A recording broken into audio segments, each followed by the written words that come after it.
E aí, entendeu? Se você lembra da aula anterior, você deve ter compreendido. Se não lembra, volta lá, faz uma revisão.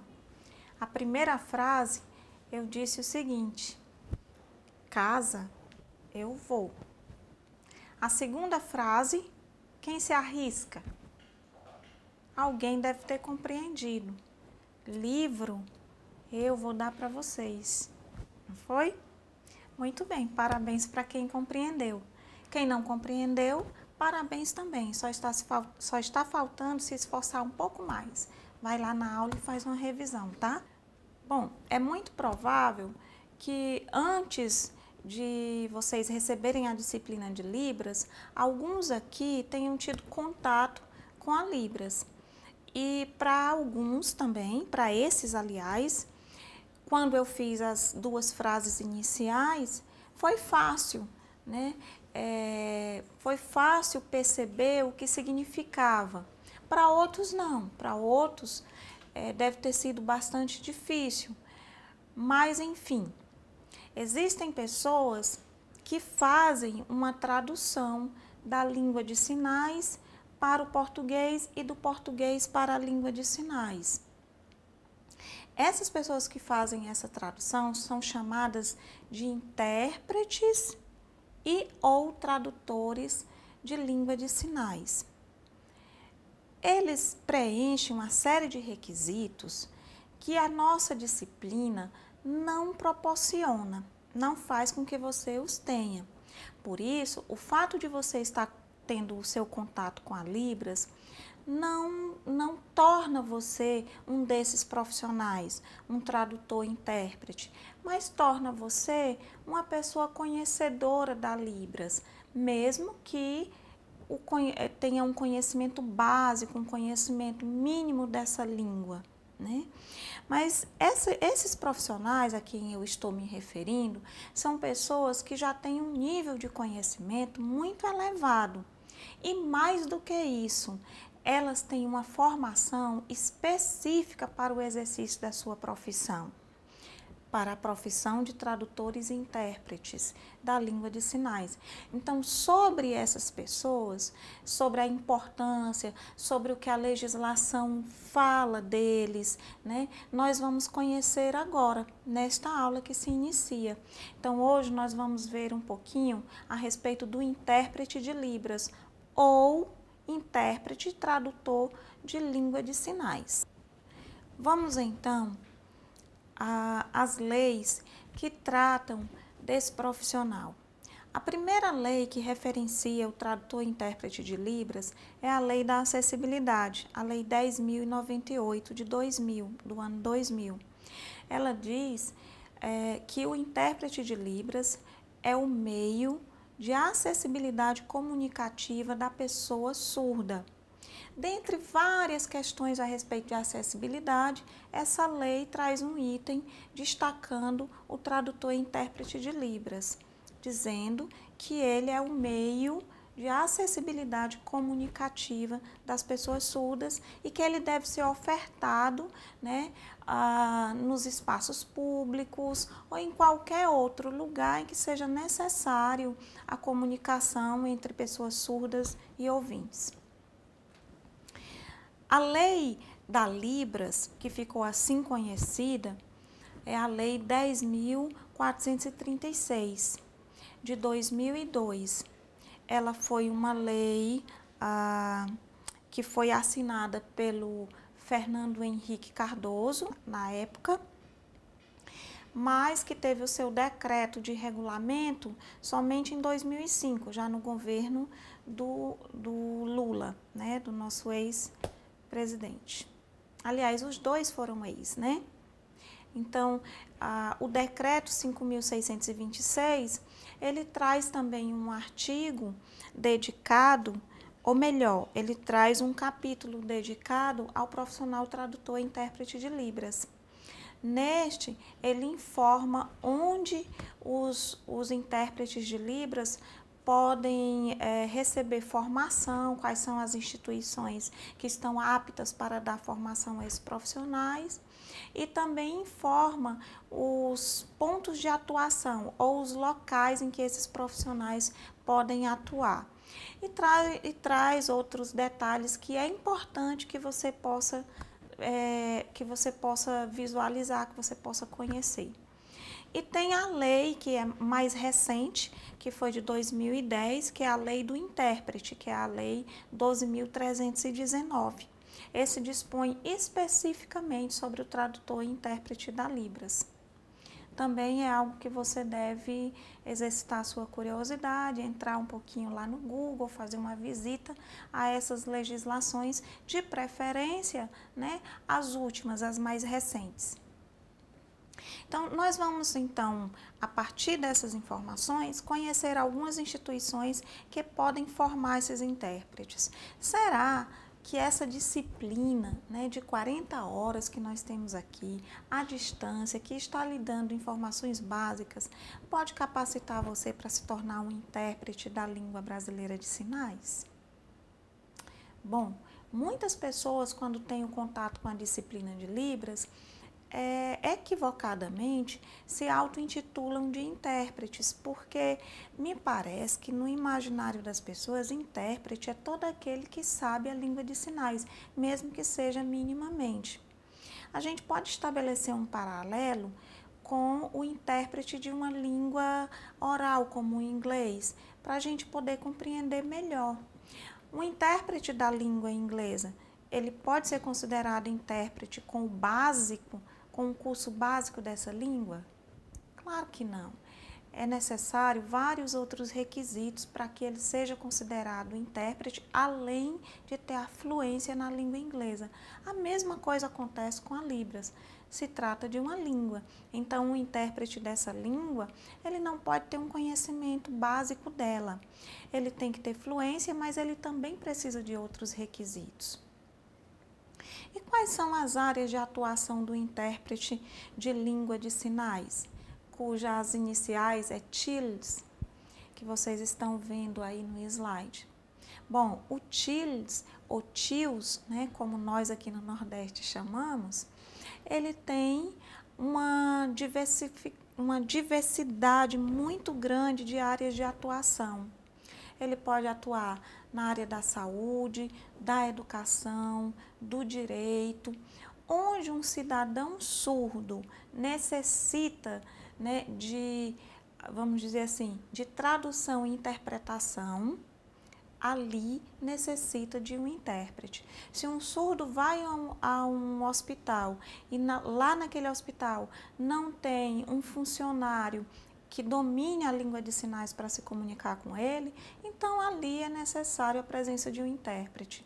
Na sala de aula, temos alunos surdos e os professores e demais alunos não sabem se comunicar com ele, ali nós precisamos de um intérprete. E assim em todos os outros segmentos, em todas as outras áreas do conhecimento. E qual é o papel desse intérprete ou tradutor e intérprete de língua de sinais? A tradução e interpretação da língua de sinais representa possibilitar o acesso ao que está sendo dito de uma língua para outra, para alguém. Então, possibilitando a comunicação. É transitar entre duas línguas, tornando possível a compreensão entre as pessoas surdas e ouvintes. Então, esse é o papel do intérprete, fazer compreensível, né, a comunicação entre surdos e ouvintes. Mas isso também, algumas pessoas que não são intérpretes podem fazer. Qual será o diferencial desse profissional? Ele vai fazer isso seguindo algumas regras de conduta ou regras éticas que está no seu próprio código. Toda profissão tem um código. Os intérpretes também têm um código ético que eles seguem. E eles também dispõem de uma formação que lhes oferece alguns, vamos dizer assim, algumas habilidades técnicas para fazer isso da melhor maneira possível, sem interferir no processo comunicativo dos dois, vamos dizer, interlocutores, surdos e ouvintes. O que é preciso para realizar a tradução e interpretação? Bom, eu elenquei aqui alguns itens, mas não quer dizer que sejam só esses, mas eu elenquei aqueles que eu considerei serem mais importantes, mas existem muito mais que esses. Então, primeiro, saber muito bem as duas línguas. Esse saber muito bem as duas línguas, no nosso caso, língua portuguesa e língua brasileira de sinais, a Libras, significa que você deve conhecer essas duas línguas nos seus mais variados níveis, coloquial, formal, informal, enfim, você deve conhecer tanto a Libras quanto o português nos seus mais variados níveis e dominar uma e outra. Segundo, você deve conhecer a comunidade surda.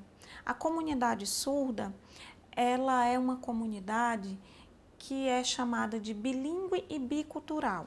Bilíngue porque ela necessita se utilizar não só da língua de sinais, mas também da língua portuguesa, pelo menos na sua modalidade escrita. Então, ela tem essa característica, né, de falar duas línguas. Bicultural porque ela tem uma cultura que é específica, mas também ela transita na cultura dos ouvintes, porque ela está inserida dentro de um contexto onde a maioria é ouvinte. Então, ela é bicultural. Mas existem especificidades dessa cultura, que nós chamamos de cultura surda, que o intérprete deve conhecer. E por que ele deve conhecer? Para evitar problemas de tradução. Quando nós estamos trabalhando a interpretação ou a tradução de uma língua para outra, nós não trabalhamos apenas com a língua em si, nós trabalhamos também com aspectos culturais. Porque uma palavra, ela tem um valor numa cultura e tem um valor diferente em outra determinada cultura. Um exemplo, né? A Bíblia é o exemplo de tradução mais próximos que nós temos. Ouvi falar de um tradutor, né, que estava fazendo a tradução da Bíblia para um grupo indígena. E havia um versículo que dizia que o sangue de Jesus deixava o pecado das pessoas mais alvo que a neve, ou seja, limpava, né, e deixava mais alvo que a neve. E ele se encontrou num dilema, porque na cultura indígena, aqui do Brasil, não há o conhecimento de neve. Então, ele transportou o conceito da cultura de uma cultura para outra. Então, ele pensou o que ele poderia usar que não ia alterar o sentido. Ele lembrou que o índio não conhece neve, mas conhece o coco. E a polpa do coco é tão branca quanto a neve. Então, a tradução dele ficou mais ou menos assim, porque o sangue de Jesus nos limpa e nos deixa mais alvo do que a polpa do coco. Mudou o sentido? Não, não mudou. Mas mudou o elemento por causa de um aspecto cultural. Esse exemplo que eu trouxe para que você entenda que isso vai acontecer também da língua portuguesa para Libras. Muitas questões da Libras, culturalmente, é diferente, né? Porque nós estamos tratando com uma comunidade diferente da dos ouvintes. Então, o intérprete precisa saber que pontos culturais são esses para que, quando ele traduza, ele não faça uma tradução ao pé da letra e ele gere um conflito. Um exemplo prático disso é o sinal, aliás, são os sinais relacionados a expressões idiomáticas, como, por exemplo, em português, nós costumamos dizer que alguém nos deu um chá de cadeira. Na Libras, ficaria meio sem sentido se eu fizesse o sinal de chá e em seguida de cadeira e dissesse que alguém me deu, né? Alguém me deu um chá de cadeira.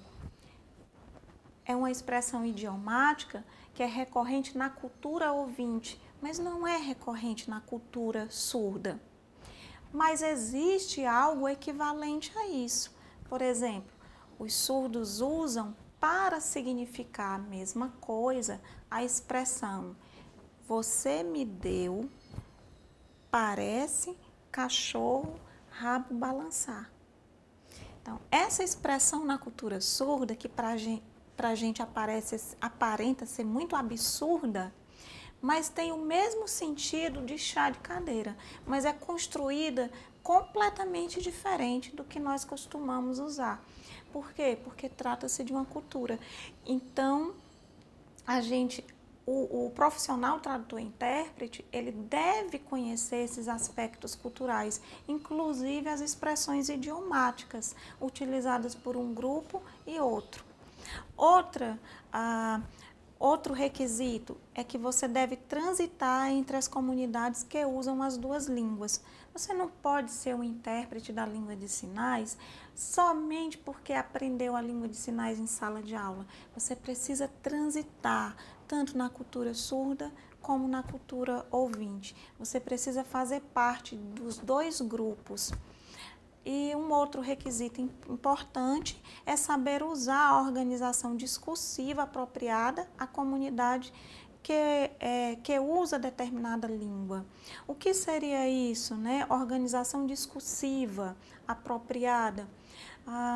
Quando nós conversamos com uma pessoa de um nível intelectual mais elevado, nós temos muito cuidado com a nossa forma de se expressar. A gente tenta também elevar o nosso nível, né, vamos dizer assim, nosso nível de expressão.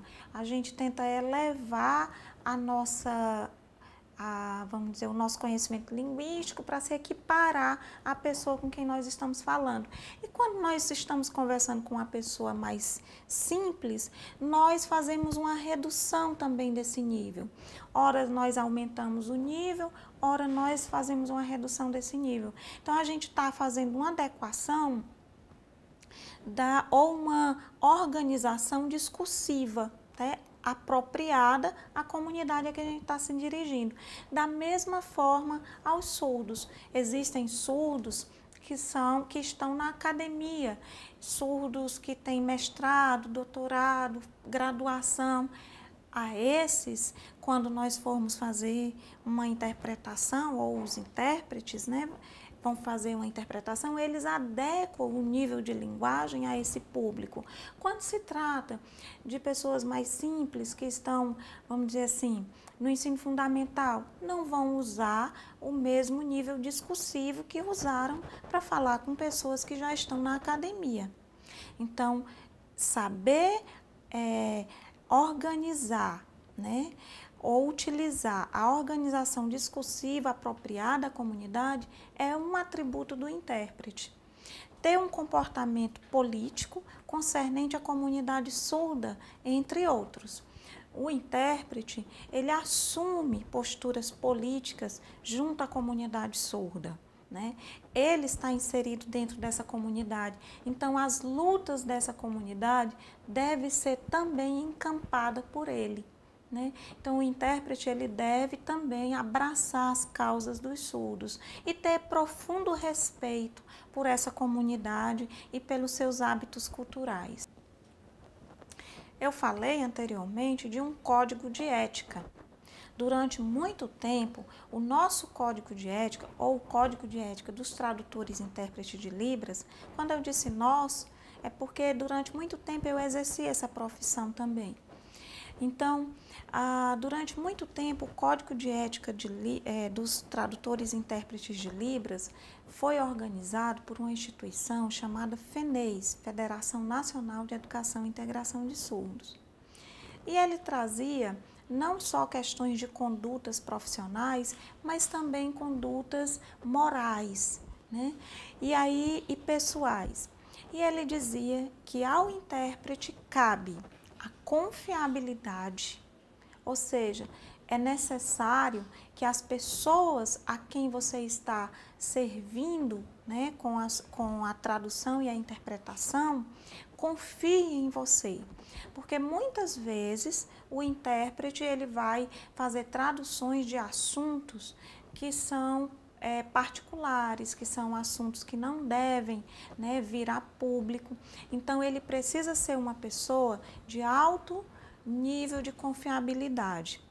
Ele precisa ser também imparcial. No momento em que ele está fazendo uma tradução ou uma interpretação, ele não pode fazer interferências dando opiniões a respeito do assunto que ele está traduzindo.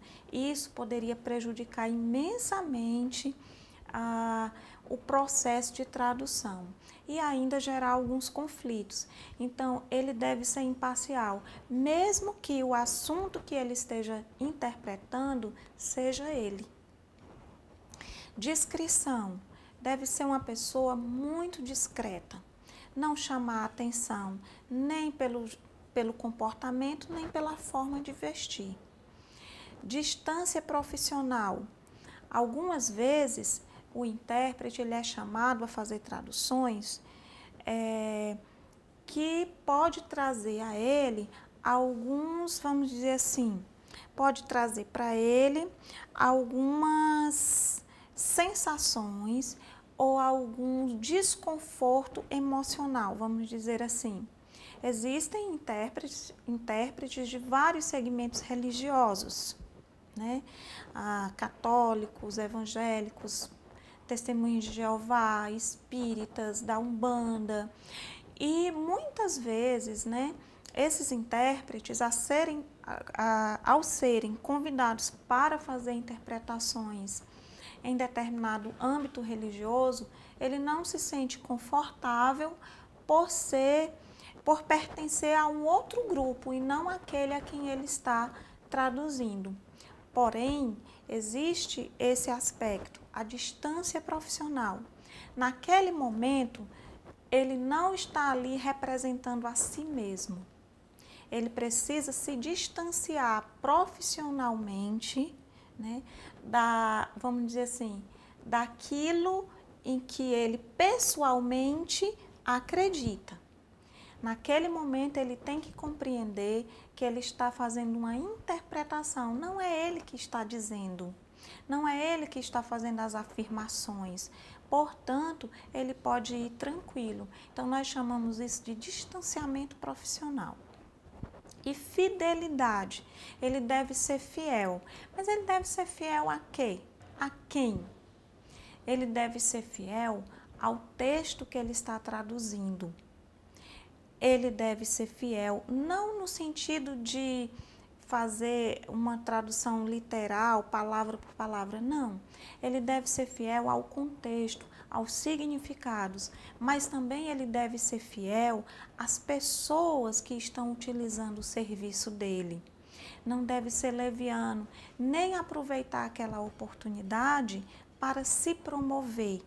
Então, ele deve fidelidade às pessoas que se utilizam do seu trabalho e deve fidelidade também ao texto, no tocante aos significados ali contidos e ao contexto. Você sabia que existem surdos que também são intérpretes?